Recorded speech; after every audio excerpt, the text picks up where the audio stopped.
você vai ver a ação do Deus Altíssimo na vida dos que se entregam para Ele. Na vida daqueles que não apenas creem, mas assumem um compromisso, um pacto com Ele. Colocam-no em primeiro lugar em suas vidas. Então, tudo bem? Tudo bom. Bom dia. E você, meu filho, tudo bom? Eu não sabia que no dia que você deu o testemunho, você estava com GPS. Um GPS na canela. Sim, senhor. Então, conta lá. O que aconteceu desde aquele dia para cá? Quanto tempo faz isso? Há 1 ano e pouco atrás. Uns 14 meses, mais ou menos. Então, quando ele estava com esse GPS na canela, por quê? Foi devido a um caso de migração que eu tive. Eu tive um problema com a migração. E eu fiquei 2 meses preso. E isso, antes do testemunho, antes de eu chegar na igreja, fazia 4 anos que eu tinha isso. Carregava esse GPS no pé. E 5 vezes... Por quê? Também. Como? Também por causa da imigração? Sim, senhor. Tudo por causa da migração. Que eu falei uma corte, foi um erro, eu falei uma corte, então eles me puniram por aquilo. Que foi o certo. Mas também, em cima daquilo, teve um problema no meu caso, e com isso eu vim ficar 4 anos com esse GPS no pé. E 5 ou 6 vezes negado o meu caso. Fazia aplicação, negava. Fazia aplicação, era negado. E quando eu cheguei, antes de eu chegar na igreja, assim que eu cheguei, 1 mês depois eu estava marcado para ser deportado. Então, sem expectativa, e também vários outros problemas, como vício de drogas, como eu já falei aqui algumas vezes, aqui eu tinha vício de crystal meth, de cocaína e outros tipos de droga também, álcool, cigarro, vários tipos de vício. Então, depois... E o problema familiar? E o problema também separado da família, financeiramente também destruído. Minha vida estava um fundo de poço. Eu cheguei muitas vezes, eu pensei em tirar minha própria vida. Um dia eu encostei a pistola embaixo do queixo, eu falei, eu não aguento mais isso. Eu não aguento mais, eu vou... É difícil até para mim falar. Hoje falando, volta a minha mente, lembrar do que eu era antes, para onde eu estou hoje, até é difícil até para falar. Mas eu cheguei a esse ponto. Eu nunca me imaginei chegar nesse ponto. Eu cheguei a esse ponto de colocar a pistola um dia drogado, coloquei a pistola embaixo do queixo, eu falei, é uma vergonha para mim, para os meus filhos um dia saber do pai que tiveram. Então, aquilo foi me causando, por esse caso, por esse carregar esse GPS no pé, aquilo foi me oprimindo, caindo mais no vício das bebidas, aí entrei nas drogas. Comecei a usar drogas e foi cada vez piorando mais e mais. E aquilo eu não conseguia me liberar daquilo. Eu não conseguia. Era uma coisa que muitas vezes eu não queria. Eu chegava Você queria se libertar, mas não conseguia? Não conseguia. Eu conseguia chegar a ficar 1 semana sem usar, um final de semana, no outro eu não conseguia. Sempre voltar a fazer tudo e pior. Então, quando você chegou aqui, o que aconteceu? Quando eu cheguei, a primeira coisa, eu consegui ser liberto de toda aquela raiva, um ódio. Quando eu cheguei também, eu jurei de matar um cara, e eu até comprei essa pistola, comprei para matar ele. A opressão era tanta que eu jurei de matar essa pessoa. Então, quando eu cheguei, eu não sabia se eu matava ele, se eu matava minha esposa. Eu estava totalmente perdoado, sim, senhor. Como é que ele era?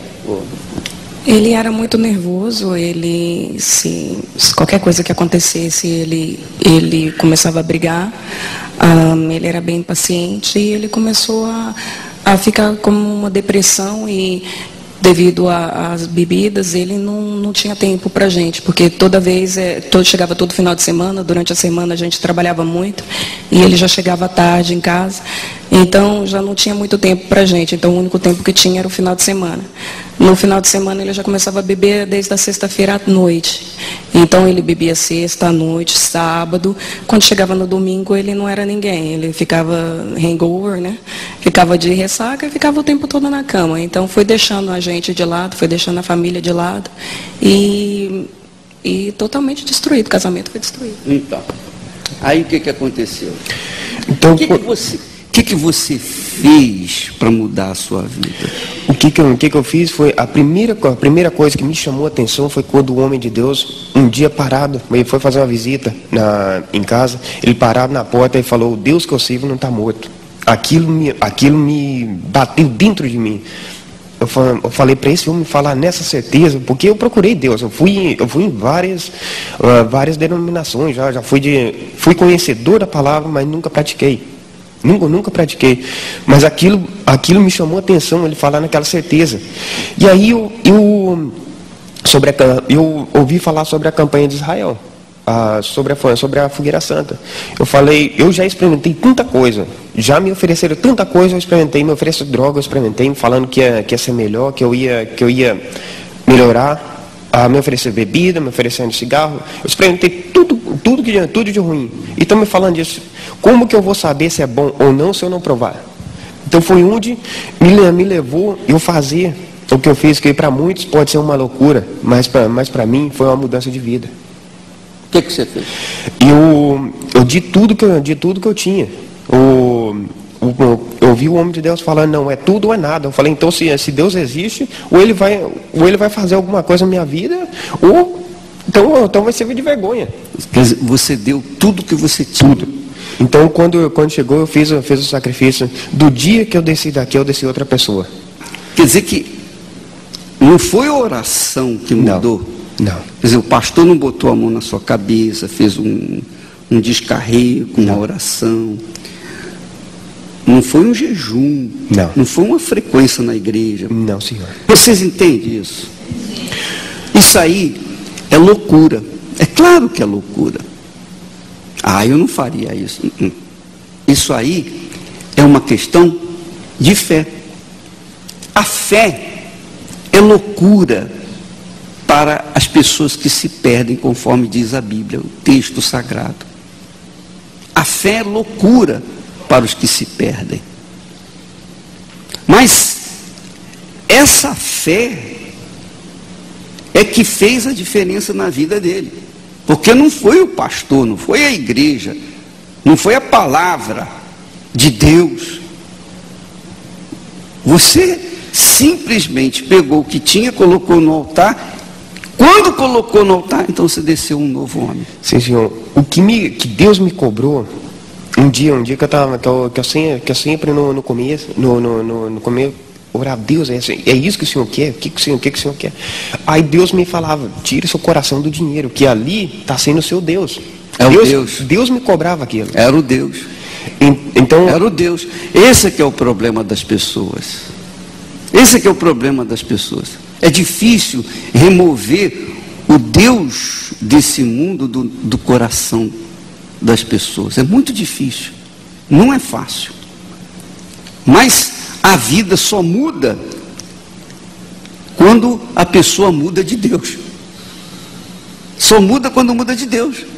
E às vezes não é o tempo de igreja que a pessoa tem que vai garantir a sua vitória. Você pode estar na igreja 20, 30 anos, 50 anos e continuar com a mesma vida que tinha antes de entrar na igreja. Mas eu não faço mal a ninguém, não importa. Eu não vivo no pecado, não importa. O que agrada a Deus é a fé. Não é a nossa justiça que vai agradar a Deus, mas é a nossa fé. Quando nós manifestamos essa fé, quando nós removemos os deuses de dentro do nosso coração e colocamos apenas a fé no único e verdadeiro Deus, a vida muda.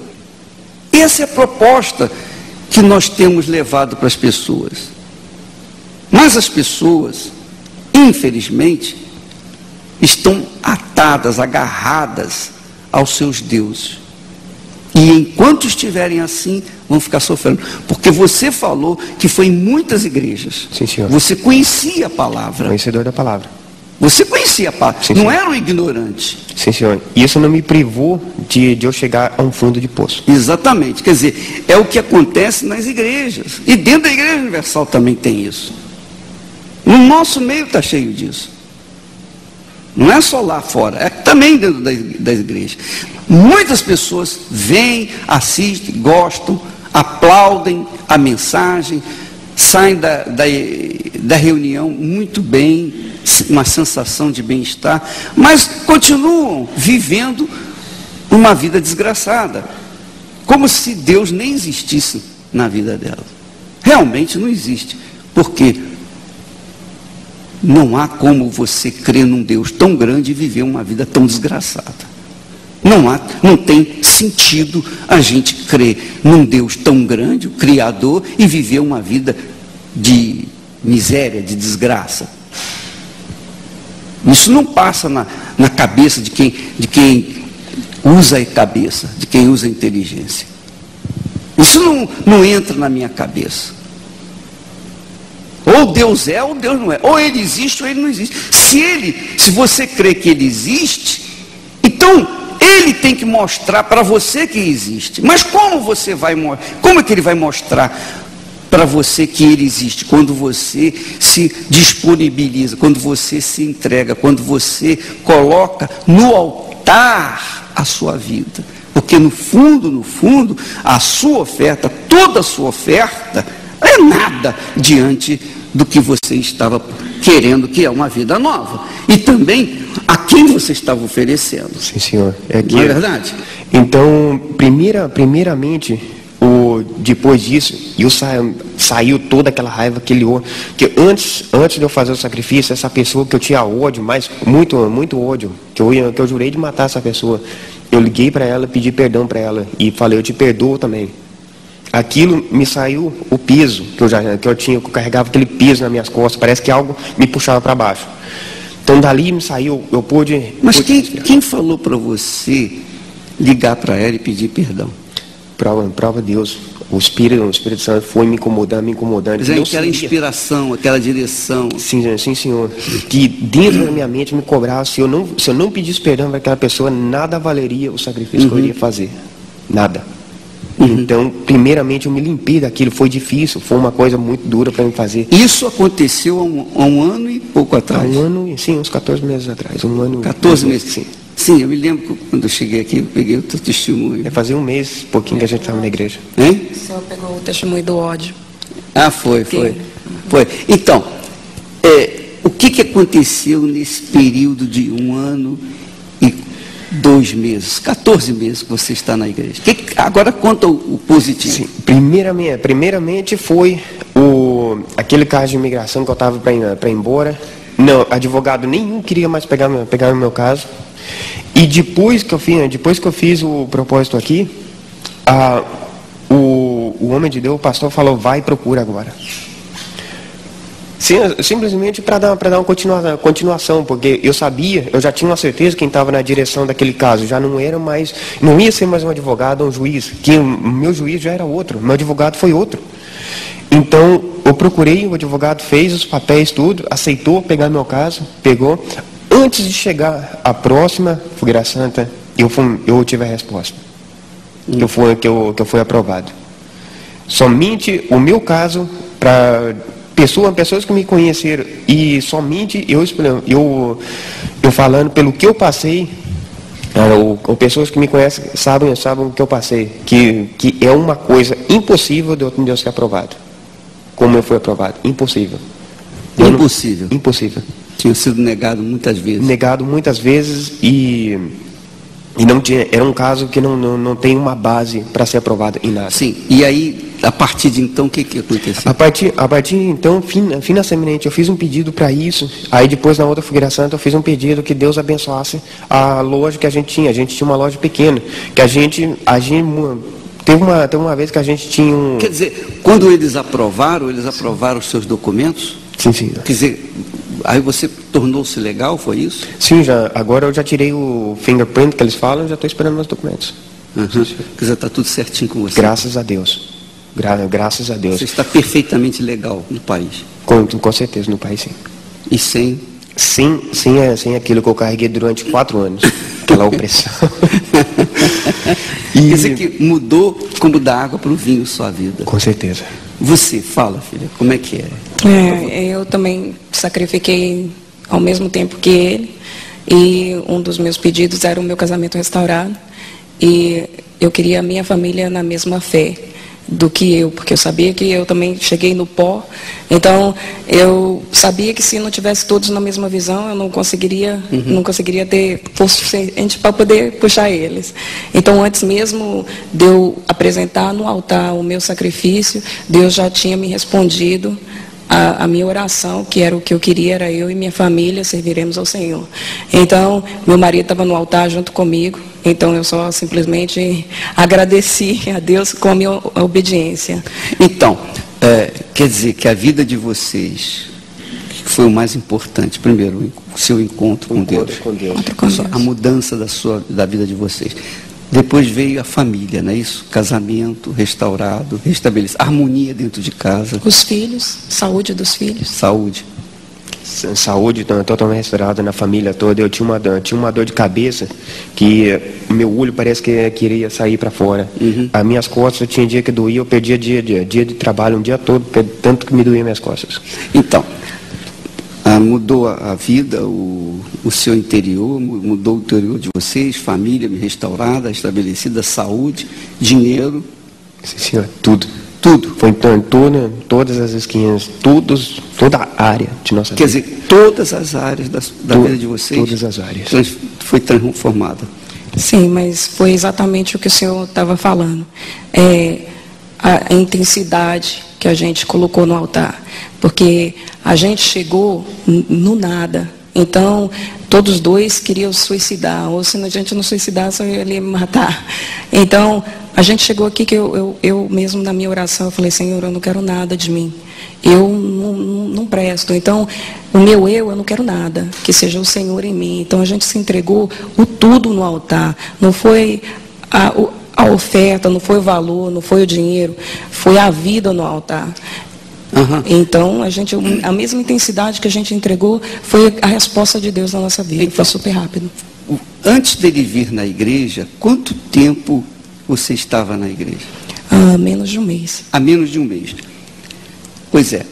Então, ele recebeu o batismo com o Espírito Santo primeiro do que você. Sim, senhor. Não é interessante isso? É. Engraçado, não é? Porque ela que veio buscar primeiro. Mas quem recebeu primeiro o batismo com o Espírito Santo, que é a coisa mais preciosa que uma pessoa pode ter, ele recebeu primeiro. E você recebeu agora a última vez? Recebi sexta-feira a confirmação, né? Então, quer dizer, sobretudo o Espírito Santo, né? Com certeza. O Espírito da paz, né? Da paz. Quer dizer, vocês são agora pessoas da paz. Porque tem o Espírito da paz. Graças a Deus. Muito obrigado, viu, pela seu testemunho. Muito bem.